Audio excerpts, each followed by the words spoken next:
নমস্কার, আলোকধারা চ্যানেলে সকলকে স্বাগত জানাই।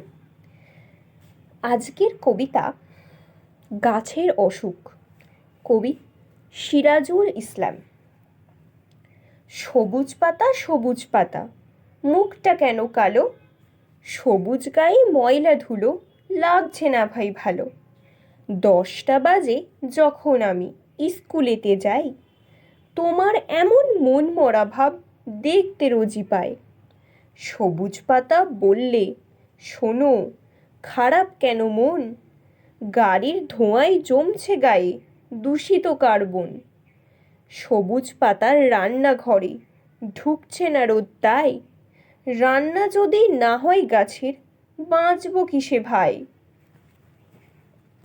কবিতাটি এই পর্যন্তই। কবিতাটি পরিবেশ দূষণ আর এই যে প্রকৃতি, সেটাকে রক্ষা করার জন্যই কবিতাটি লেখা।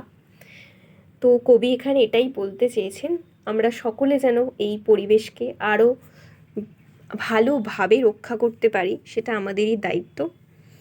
তো এখান থেকে আমরা এটাই শিক্ষা পাই। কবিতাটি ভালো লাগলে অবশ্যই কমেন্টে জানিও, লাইক অ্যান্ড শেয়ার করো।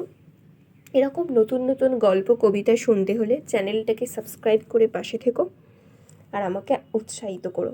ধন্যবাদ।